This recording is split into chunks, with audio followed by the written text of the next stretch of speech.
Hello, all, and welcome to another episode of Your One Black Friend. I'm your hostess, Joli, and today's episode is going to be one of those really cool ones. I can usually tell when it's going to be that fun episode, and time again, the episodes that tend to do really well, I get a lot of feedback on, are the ones that I know going in are going to be fun.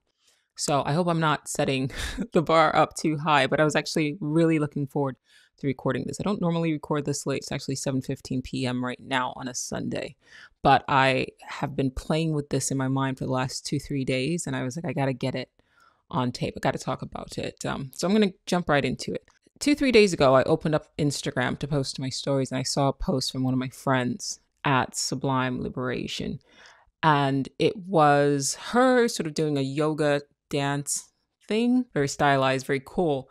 And she had a cover of Gnarls Barkley's Crazy playing in the background, but this cover had been slowed down, which sort of forced you to pay more attention to it. And then the caption on the video read, "Have you lost your mind?"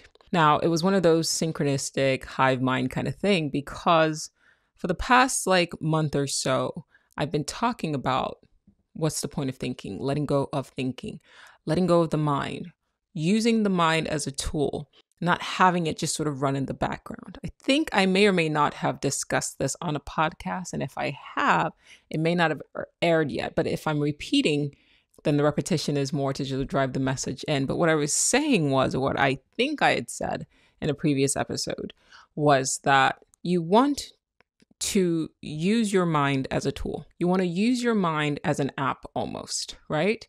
In the sense of you wake up in the morning and you have a certain amount of energy to start the day. But think of your mind as an app that's just sort of running in the background that you never shut off.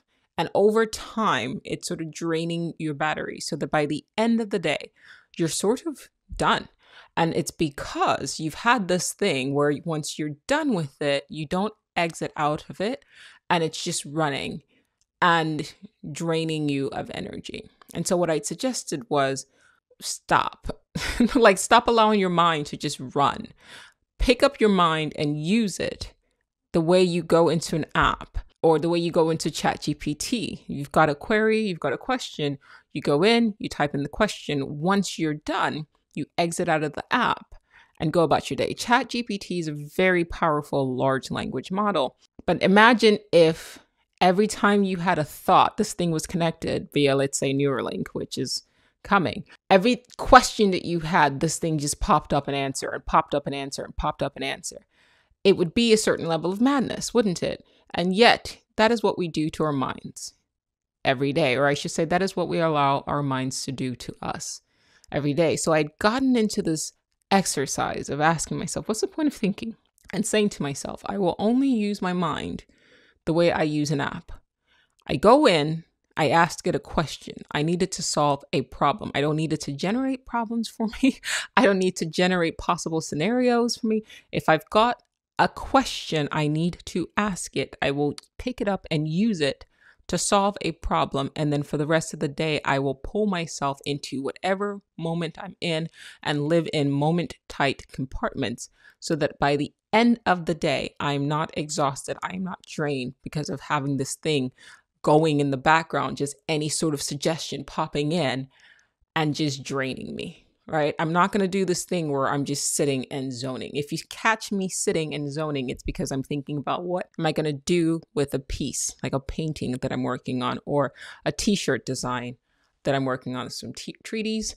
We've redone treaties. We've redone Dress for Dystopia and changed the name to Treaties. So that's TREATTEES. And there's going to be some fun designs coming as well. So I want to be able to use my mind and not have it use me. And I'd ask the question, and you can go back a few episodes and you see the question has come up when I've said, what's the point of thinking, right? Because what we call thinking isn't really thinking. It's us listening to this voice in our head, talk shit, generate impossible scenarios, generate situations, generate scenarios in your head and your mind that drain you. And we have no control over it. We're not actively trying to control it because we don't live in a society that tells us, hey, that's not you actually thinking. We don't know what this voice is. We don't know what this internal monologue is, this thing, this parasite that drains you. It's not you, right? So what I want you to do is recognize that it's not you. And there's something else that has harnessed the ability of your mind and is using it to just constantly generate responses uncontrolled. And what happens if you take control of that and you only use it when you want to? And so I started sitting in the space of whenever I catch my mind drifting, pull myself back to the moment and just become intensely focused on what I'm doing now. And sitting in the space of now. And what ends up happening, or what ended up happening, is all of a sudden it was silent. And the silence grew. The silence grew. The silence expanded. And peace expanded.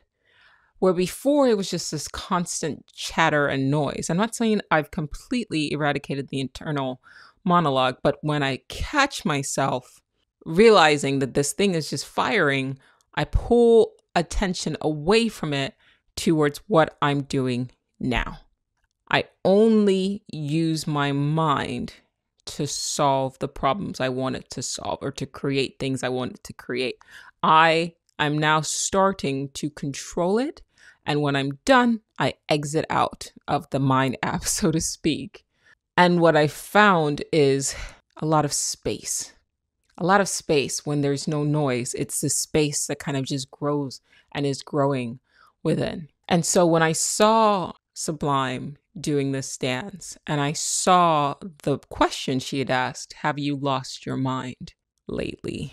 I loved the twist of it. And I commented, I said, you know what? This is perfect. Beyond what she even realized, it was exactly what I needed to see. Was encouragement, because what ended up happening was in that space of not allowing this thing to generate problems, I sort of stopped worrying about what people think. Because if you're not worrying about what you really think, and I'm putting think in quotes because it's not really thinking, then you also don't allow your mind the space to start trying to project yourself into other people's minds and to think about what they're thinking, right? Because once again, once you catch yourself, the exercise is, once you catch yourself going off on some tangent, you stop, you drop it, and you focus on whatever it is you're doing. Or you redirect the energy and say, no, I will only use this creatively to solve whatever problems I'm trying to solve, to do whatever creative work I'm trying to do. So in a sense, you turn your entire day into a meditation, right? What is meditation? It's an exercise in attention and focus, right? So you pick a mantra, and if your mind shifts away from the mantra, you pull it back. Now, what if you can take that and you expand the concept of meditation, but throughout the day? And instead of a mantra, it's whatever it is you're focusing on at that moment. Whatever it is you're doing. If you're eating, be there now. If you're watching a show, be there now. If you're reading a book, be there now. And if you can't seem to pull yourself away from, what your mind is saying and towards the present moment, then stop, take a deep breath in, and that will pull you back into the present. And what I'd said in past episodes as well was this: it doesn't matter what your mind is saying about what happened in the past, because the past is done. It doesn't matter what your mind is saying is about what will happen in the future, because the future is done.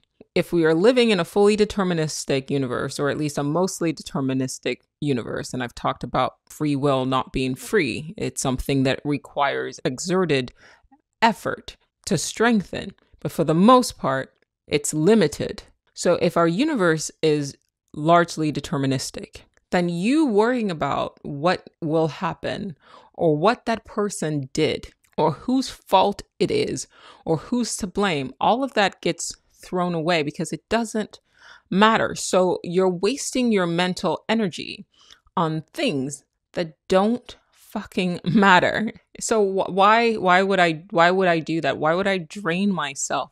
Why would I drain my battery? Why would I waste the mental energy on things that don't ultimately matter?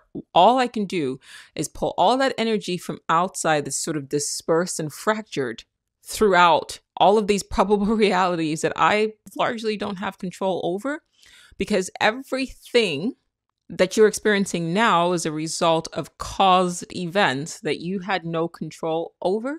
And so these are just effects of previous caused events that you have no control over. So all you can do on a day-to-day basis is deal with the effects of past causes that you did not control. And if you can sit with that, then you can sit with the realization and accept the realization that nothing is in your control anyway. You can only control what you can.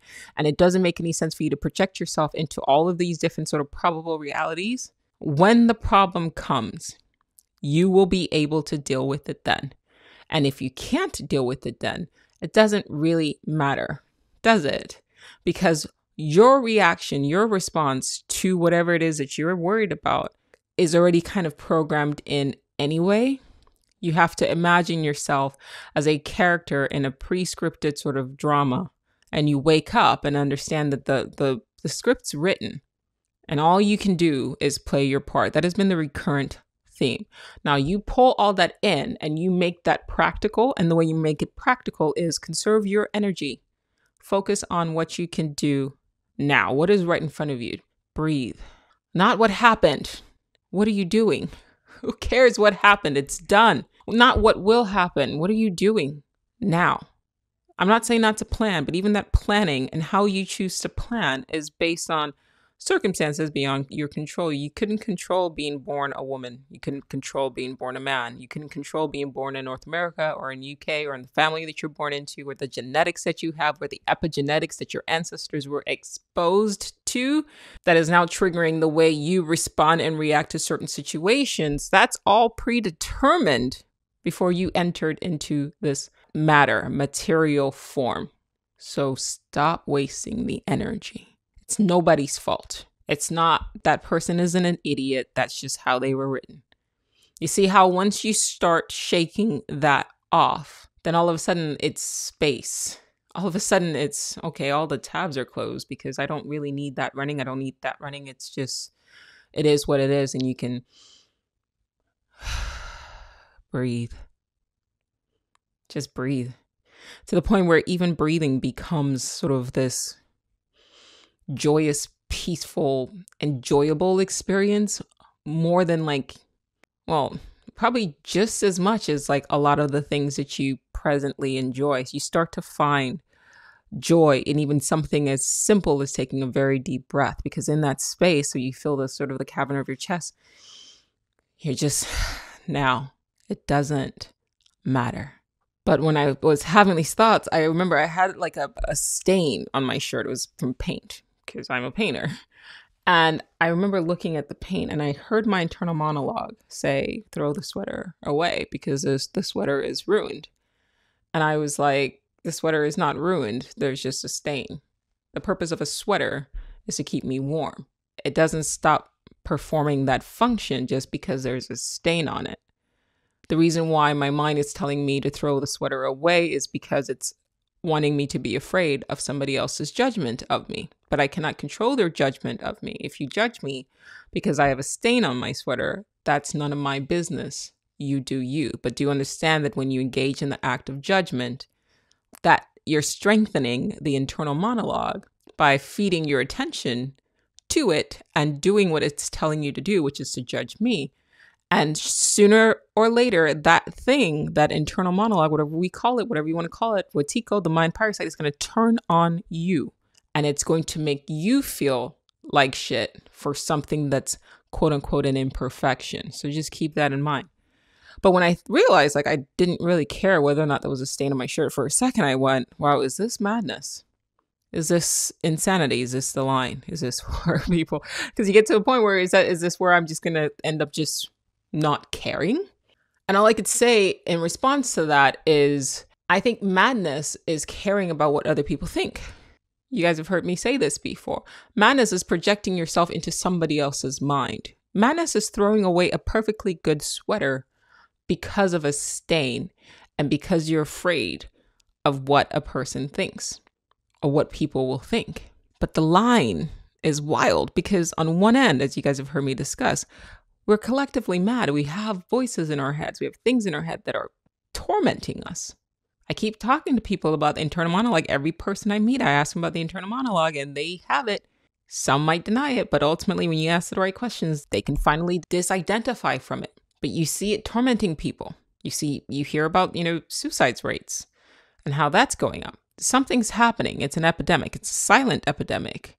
And if it's not that, it's anxiety. And if it's not that, it's depression. It's overthinking. These are all symptoms. They're all facets. It's over drinking. It's overeating. What is driving people to behave in these sort of ways? And it's because there's an internal monologue. There's a disembodied voice in our heads that's tormenting us. Disconnect from that, because that is true madness. So to bring it back to seeing my friend do this dance, and she was wearing all white and it was beautiful and she sort of swayed to the music. And the song said, I remember when I lost my mind. And I'd never had something resonate with me so quickly as it did in that moment, because all of a sudden that song took a different meaning. I've heard that song thousands of times. I never thought about it. It never meant anything to me until I saw that video. And all of a sudden it clicked, and it had to have happened in that moment because I was in that space of essentially losing my mind. It's a weird space to be in, because on one end it's disidentifying from mind, from the monkey mind. It's disconnecting from that ego, that internal monologue, and saying, no, that's losing your mind. Not in the way the society wants you to think losing your mind is. This is something else. And then the words spoke to me. There was something so special about that place, and it's just a space that I'm talking to you guys from. I'm going to read the lyrics to you. I edited it a bit. I took out the repeating parts so it flowed just more of a statement. So here it goes. I remember when I lost my mind. There was something so special about that place. Even your emotions have an echo in so much space. Even your emotions have an echo in so much space. That line right there, sit with it. Your emotions. So another shift. I just finished reading this book, Breathe. It's about one of the founders of Brazilian Jiu-Jitsu in the United States. And basically what he talked about in his autobiography, he was saying that you don't fight when you're emotional, because all of a sudden, like, you're not in control. You're reactive. And that once again spoke to that line. Even your emotions have an echo, because it gives you the space. In that space, you can see the emotions for what they are, and then you can use them as a reminder that your mind is in control, not you. So you see the echo, you hear the echo, and you can start, or you'll start using the emotions, not as something that drives you, not as something that causes you to react. When there is space, when you pause, when you lose your mind, when you disconnect from the mind, all of a sudden you feel the thing, but then there's that space, the separation from it. You see the emotions for what they are, when you would normally be driven by the emotions, where there's no space for the echo, right? Echoes only happen in sort of empty spaces. And so in that empty space, something that would have normally caused you to react unconsciously, caused you to, I'm talking about a lot of negative emotional states, you can hear it and go, okay, so I'm gonna take a step back. I can feel it and go, that feeling of anger, I feel it. I'm not in control. That's fine. It's okay to feel it. But instead of using it as a trigger to then react, you can use it as a trigger to remind you, hey, let go of the mind. I don't need it. I'm okay. Because in an emotion, a lot of the time, what's causing that negative reaction is something that the mind is saying. And normally we don't allow ourselves enough time to go, wait, what are you telling me this person's behavior actually means? You don't give yourself enough time to go, wait, but that may not be what they actually mean. Even your emotions have an echo in so much space. And when you're out there without a care, yeah, I was out of touch, but it wasn't because I didn't know enough. I just knew too much. So for those of you who follow my stories, I posted the etymology of the word care. And it's like terrifying. Like when somebody says take care, it actually means like be full of fear, be anxious, be upset, be fearful. It's almost a curse. You guys have to be very mindful, not careful, mindful, as in you focus on what's coming out of your mouth and the words that we use. So once again, the line is, and when you're out there in this space where you have let the mind down, you've exited from the mind, and it's just you in that space, you don't really care. Right? It's like the stain on my sweater. It's like, I don't care. I don't have a care. I'm not anxious about something because, well, I'm not listening to this thing tell me that something is relevant or is not relevant or what this means is that it's just, it's just space. And then he goes, it wasn't because I didn't know enough, right? It's not that I don't know to be concerned about society, about what people think. I just knew too much in the sense of it doesn't matter. To know that it doesn't matter. None of this matters. None of this matters. It's nobody's fault. We are not in control here. And it doesn't matter. What they think about you doesn't matter. To really know that, to know that we are living in a space, our lives are, for the most part, most people's lives are just reactions to things, to caused events that they have no control over. To really know that, to really know you're not really in control of much.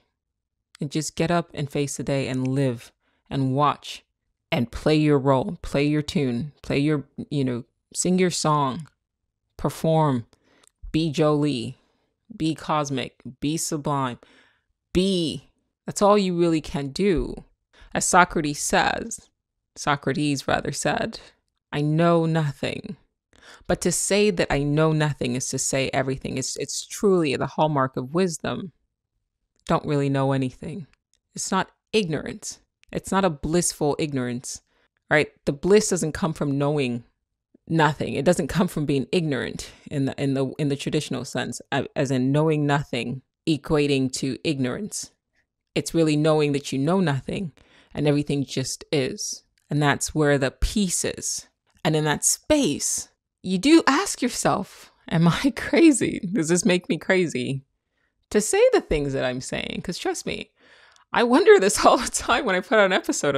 You guys have even heard me say it on an episode. Like, to those who don't know what I'm talking about, it sounds like madness. But these are not uncommon conversations. I can back up the things that I'm saying. I can point out the books. I can say, read this, read that, read this. Right? I've talked about 40 block universe. I've talked about Vedic scriptures. All is, I've talked about the Kabbalion. The all is mind. The universe is mental. I've talked about determinism. I've talked about stoicism. These are conventional thoughts. I'm not making this stuff up. But it seems like madness. And because you live in a society where you're not really supposed to think beyond what you're programmed to think, you do start to question your own sanity. Does this make me crazy? One thing I'm learning is crazy people don't really ask that question, do they? And as the song says, possibly. Here's the second part. It goes, and I hope that you're having the time of your life, but think twice. That's my only advice. And so it ties back to what I was saying. Like, before you go to react to what your internal monologue is telling you, have a second thought, stop, pause, question it. This is obviously, like I'm saying, this is my interpretation. This is what I got from the song. Because when I saw her dance, I went and I found the lyrics to the song again. I really listened to it. And I was like, this is perfect. Because this is exactly what I've been saying for the last couple of months or so. Think twice. Not even a couple of months. It's in the book. It's in So You're Living in a Simulation. Pause. Everything. It's in the book. Think twice. Don't just... You've got the first mind, right? The thinking fast. It says, this is a problem. And then you, as the watcher, as a conscious observer, has to be the second person to come in and say, no, maybe not. Challenge the internal monologue. So he says, come on now, who do you think you are? Who do you think you are? So you ask the average person, who are you? And they say, I am Joe. I'm Bob. I'm Steve. No, you're not. That's just the mind, right? Aspects of the mind presenting in egoic form. That's matter. That is a material form in which you, the conscious observer, happen to be bound in. We are one collective consciousness experiencing itself in a myriad of forms. I am not Joe. I am not Steve. I am. I am is the verb for being. I being Joe human being. I am embodied in the material form, the ego, the characteristic, the persona of Joe. And he says, ha ha ha, bless your soul. You really think you're in control? Well, I think you're crazy.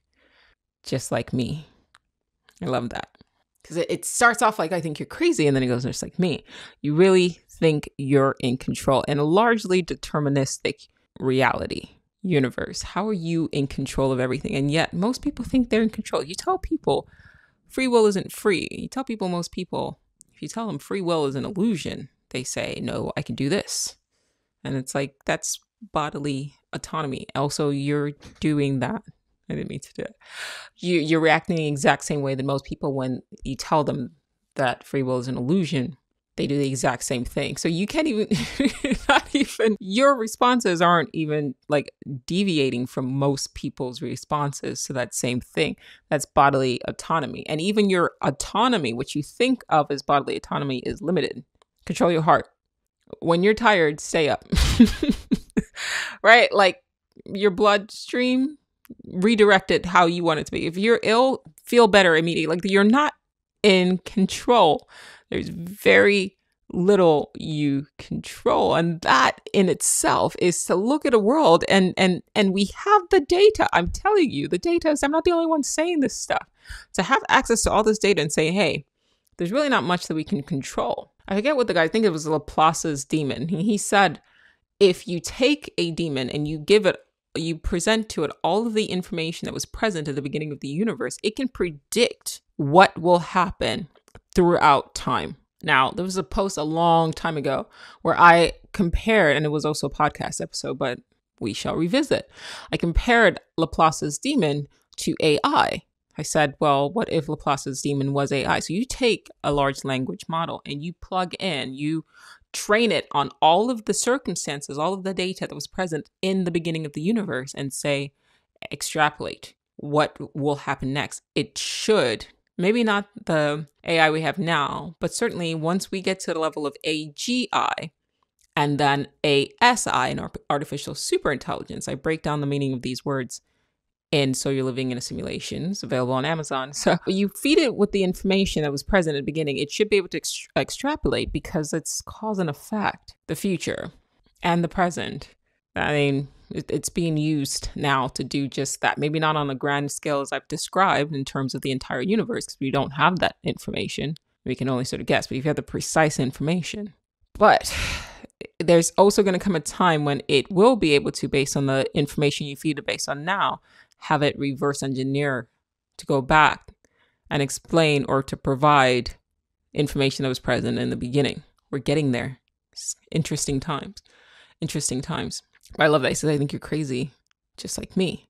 But it's a twist. It's like me in the sense of, you would say that I'm crazy because I've lost my mind, because I've disconnected from the ego, because I said, I am not Joe. I am not this persona. I am the I. I am the watcher. I'm the observer. It sounds crazy. But then you, who think you are that, you think you're nothing but a material being. You're this persona, this thing that's destined to live and die in a blink of an eye. You think that that is truly you.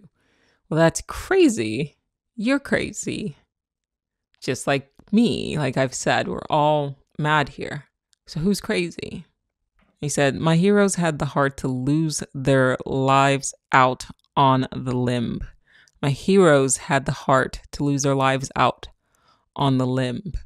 And all I remember is thinking, I want to be like them. So if you think about some of the greatest people to ever live, there are people who challenged convention. It said, you know what? Like, I am willing to give up, to some extent, some people even their lives, for what they believed in, to go out on the limb for what they believed in. That's, one extreme. Other extremes are artists. Like, no matter what's going on, I'm going to just do what I want to do. Fuck the constraints of society. I'm going to get out of my head, get out of other people's heads, and live my life as authentically, to be the best I that I can be. Not this persona that has been constructed of what society tells me I'm supposed to be, and all these rules that have been shoved down my throat. I'm going to go out on a limb and live to my most authentic self, not this being, but I. Those are the people that growing up we look up to and we admire, and we go, I want to be like them. But then as we grow older, we forget that, because when you see people, ordinary people who are challenging conventions, we chastise them. We try to crab in the bucket them, pull them down. But remember your heroes, right? What's that saying? Well-behaved women do not make history. You can expand that to any person, any persona, any human that you aspire towards, so that you admire, that these aren't people who are in the box. They're living their lives out on the limb. Ever since I was little, it looked like fun. Ever since I was little, it looked like fun. Because I think those are the people who are truly having fun. There's fun and freedom. And it's no coincidence I've come. It's no coincidence that those people who challenge us, who inspire us to be, well, that's their function. It's not a coincidence. This is my function, to sit and talk to you. It was Sublime Liberation's function to post that video, and to inspire. That's her function. It's no coincidence. There are no coincidences. And last line, and I can die when I'm done. I don't even have to explain that to you. Just let it sit with you. And I can die when I'm done. I can die. And I can die when I'm done. I'll die when I'm done. Amor fati, to love one's fate, to accept one's fate, to this is it. I am here to perform my function. It's not a coincidence that I'm here. It's not a coincidence that the I, the consciousness that is expressing itself as Joli, as you, it's not a coincidence. You're here for a reason. And when you're done, then you're done. But death is not the thing to be afraid of. It just means that you're done. You've served your function, and then you can die when you're done. That's it. You've served the play. The song is over. And once the song is over, once the performance is done, and that's when death comes. And then the last sort of bit, but maybe I'm crazy. Maybe you're crazy.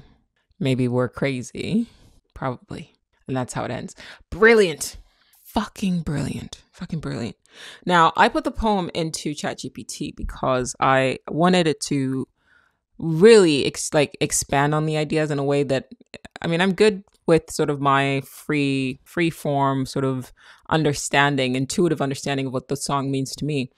But, ChatGPT AI has a way of really making the information even more concise. And so I figured it's a good balance to have my interpretation of it, but also I wanted to see what it came up with as well, what it got from it as well. And oddly enough, it was kind of the same. So here's what it said. I asked it, what does this poem mean to you? And I copied and pasted the lyrics to the song Crazy, but with my edits, I took out the repeating words or whatever. And it said, this poem speaks to the paradoxical nature of sanity and the societal norms that define it. The opening lines, I remember when I lost my mind, there was something so pleasant about that place. It's just a liberation in madness, a release from the constraints of conventional thinking. Now see, that part, I don't tie madness with a release from the constraints of conventional thinking. I know why it says that, and I know that sometimes people define it as that, and I know that on some level, that is essentially how we classify madness, is that if you are unconventional, it's either genius or it's madness. There's a thin line. So do with that information what you will. I don't think it's madness. I think it's true sanity. Because what is the definition of insanity? You're doing the same thing over and over again, right? And expecting the different results. We live in a society that forces people to do the same things over and over again, that constrains and confines people. How is that not madness? And then we expect our society to be better than what it is. And then the people who are thinking unconventionally and wanting things to change, those are the ones that are sort of, they're silenced, they're ostracized, you're not really giving, unless they really live their lives on a limb and really put their lives on the line. It's after the fact, then they're recognized, which at what point does that pattern stop? Because it's the same recurring madness. You have the free thinkers, you have people who want better for society and try to come out and say, we can do better. And time again, those people that do that are sort of taken out of the game. Isn't that madness collectively? Why would you take out the individuals amongst us that are coming out to say we can do better? That's true madness. But anyway, it says, the phrase, even your emotions have an echo in so much space, could imply vastness of one's own mind. Feelings can be more intense, more profound, echoing with it without the dampening effect of societal judgment. So once again, it took a different stance. It's focusing on societal judgment, whereas for me, I just focused on the space of like letting go of the mind. There's literally space there, but you can tie the two, you can marry the two. They work well with each other because it is a letting go. Like, fuck your thoughts. Like, fuck what you think about me. You don't even control what you think because there's a voice that's popping into your head. I'm going to live. But it wasn't because I didn't know enough. I just knew too much. Hints at the burden of knowledge and awareness, suggesting that sometimes ignorance can be bliss and being too aware can be overwhelming, leading to a sense of alienation. Now, that part I get. Because there's a lot of really smart people that have reached out to me and they say the same thing, that in the world that they found themselves in, they have this deep and profound feeling of alienation. That is true. But you're not alone. You're absolutely not alone. The sense of alienation is just because of the fact that you're surrounded by people who are different from you, but it doesn't mean that you're unique in like the way that you think you are. There are many of us out there. We're just sort of separated, spread out, right? And we talked about this in the past, is why are beacons of light sort of everywhere? Maybe it's the job to sort of illuminate those around them. But that feeling of being different is isolating, is alienating, but you're not alone, okay? And so the repeated questioning of, does that make me crazy, followed by possibly, plays with the idea of self-awareness and the thin line between genius and madness. I did say that. The speaker seems to acknowledge the subjective nature of crazy and even embraces it. That's true. So go back. Self-awareness. Crazy people aren't self-aware. I'll say that again. If you truly were crazy, you wouldn't ask the question, am I crazy? Now think about how many people are out there just losing their fucking shit without pausing and then reflecting and saying, is this okay? Or saying, I'm sorry I reacted in that way. I've lost control of myself.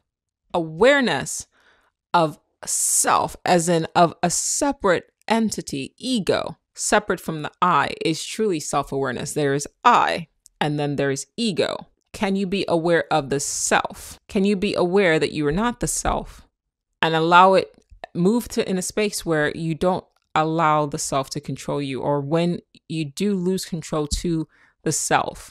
And for those of you who haven't had a chance, please do check out The Dark Oracle's Guide to the Multiverse. It's 15 episode, and I kind of, even if you just start with the last episode 15, I believe it's titled Wake Up Neo. I think you'd really enjoy it. But I put this out back in 2018, and I talked about the voice in your head, the internal monologue, and that not really being you. Think about it as, or think about the ego as your Siri in your phone. A truly mad person isn't going to ask themselves, am I crazy? Because they're not aware of their own madness. And that's the line right there. So you're not aware of your own dysfunction. The reference to heroes who had the heart to lose their lives out on the limb evokes admiration for those who dare to live boldly and authentically, even at great personal risk. The speaker aspires to emulate their courage and is willing to accept the consequences of life, of living a life true to themselves. And I can die when I'm done. I like that. I like that. It's a different take from, my take. It's different, but you choose which interpretation or both works for you. I don't think that living authentically means putting your life at great personal risk, because I think some of the greatest humans on the planet live full, fulfilling lives, just being them. It's not always a life and death matter unless it's the death of the ego, so you take from that what you will. But it says the poem oscillates between challenging the listener, who do you think you are, and a self-reflective confession ending on an inclusive note. Maybe we're crazy, probably. It's an invitation to recognize that we all have our eccentricities and that perhaps embracing them is what makes life truly vibrant. So yeah, go listen to that song. I heard it. I went out to dinner a couple hours ago and I heard it playing on the radio and I just thought it was interesting. Like to have something that you just kind of stuck with you. and then to go out and then have it play again. It's just sort of like, okay, cool. Like synchronicity. I like it. I like it. I like it. I like it. I like it a lot. I like it a lot. So with it. So with it. Let it sit. Let it sit. Let it sit. Are you singing the song in your head right now? Boom, boom, boom, boom, boom, boom. I remember when I lost my mind. Yeah. Back to the question. Have you lost your mind yet? Love it. I'll leave you with this. I saw a post by JK Ultra on Instagram, and she posted about a book, and it was breaking down the meaning behind what the actual matrix is. And the book is called The Divine Matrix by Greg Braden. It says Bridging Time, Space, Miracles, and Belief. I just started it. But in her video, she broke it down and said matrix means mother, and also has ties to the word matter. And it reminded me of a conversation I was having with a friend of mine about inverting the concept of NPC. So this particular friend has been having issues with like time slips and some sort of like super intense dreams as well, very vivid dreams regarding technology. And so we're trying to talk our way through it to try to understand what is happening.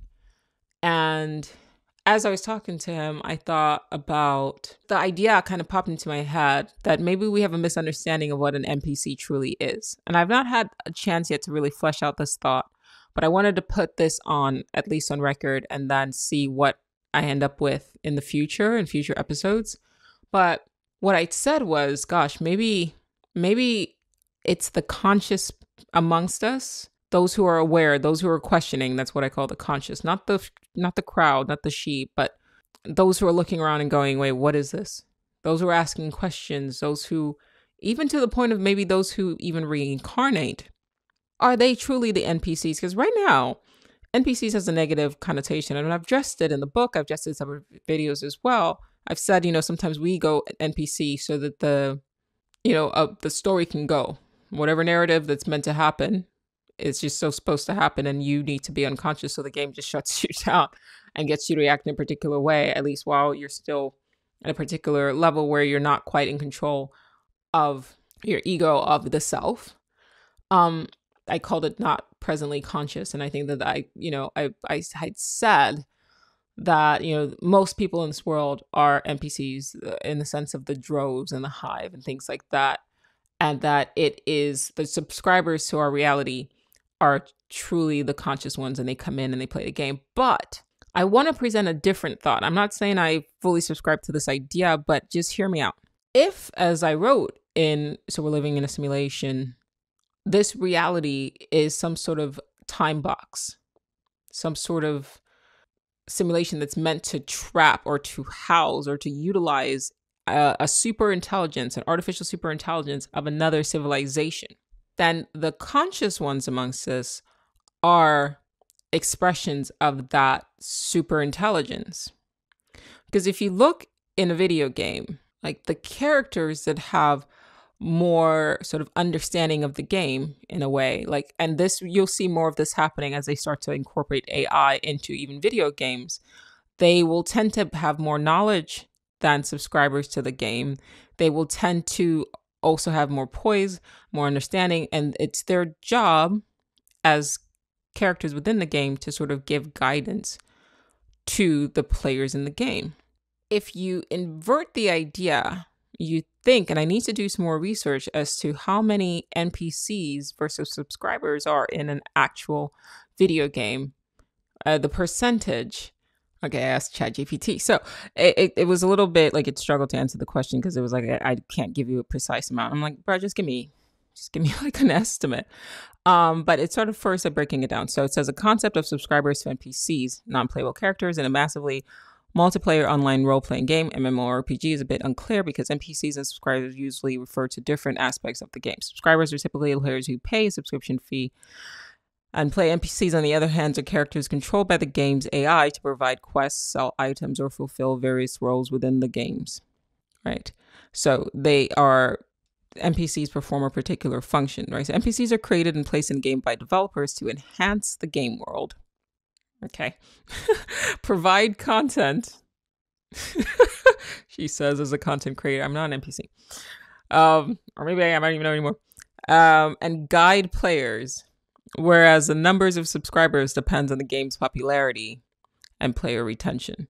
So I was like, look, if just give me a guess, okay? So if you had to guess, it says creating an estimate for the ratio of NPCs to human players in an MMORPG requires considering a few general aspects. Jesus, freaking! Oh, I did get it to give me an answer. Okay, for example, in a game with 100,000 active players and assuming around 10,000 NPCs, a conservative estimate for a game with a decent-sized world, you would have a ratio of about 1 NPC to every 10 players.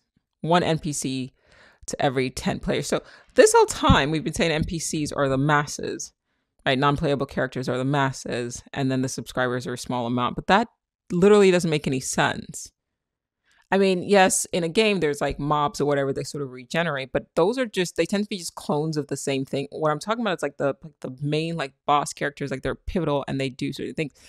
There's always more actual subscribers than there are NPCs, and the NPCs perform a particular function. And you just heard me say what the function of an NPC is.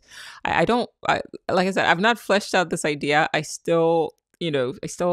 I'm running on the concept of it being the inverse, and those who are conscious are actually, subscribers in the game. However, when you deep it doesn't really make any sense. And if this theory is right, then a few things make sense then. One, the idea of a collective consciousness sort of representing itself in different forms starts to make sense in the way of like, if you have an AI that has been, generated to control the game, then that's the same AI that's controlling all of these NPCs just in different form. It's the same one AI. How the characters, the subscribers in the game behave, that isn't controlled by the NPCs. Like the NPCs can guide you, the developers can also guide the crowd, but for the most part, the mind of the AI in a video game is reflected through the NPCs. And that's something you really need to sit with. The concept of regeneration, which is basically what reincarnation is. Not everybody has memories of past lives, but some do. And as I was thinking about that, I was having a conversation with my friend, I thought about Westworld and how like Maeve and Dolores, stuff like that, they'd used them in different narratives. And even Maeve said, I think in season 3, she basically was like, all of these characters, it was her mind. She was the original AI, and then they put her, her software in the different stories. So she's Maeve. Her software was copied and placed into Maeve, but then the storyline made Maeve who she was, right? But they're all Dolores. It's one software manifesting itself in different forms. And then you see the subscribers, the guests that come in, and they're kind of doing their own thing. But the entities that are looping and regenerating and remembering their past generations are not the subscribers, it's the NPC. I don't know if I want to accept this. I'm just putting that out there. It was in my head, now it's in your head. Right? But I did say to my friend, I was like, go and watch Westworld and watch. You don't even have to watch season 2 or 3 because it kind of jumped the shark after season 1. Season 1 was a masterpiece. But go and watch it again. But ask yourself if the truly conscious, aware, the non-sheeple, the people who are thinking deeply, the people who are steering the collective in, one direction or another, even the bad guys. And I've talked about this too. Like you have the truly villainous amongst us in history. I've said that those are villains. Those villains are NPCs, but, and this is an uncanny thought to sit with the idea that even, quote, evil characters in the game might be controlled by the same collective consciousness that controls like a Buddha or, Yeshua, or if he was a real person, or, all of these sort of good people in the game.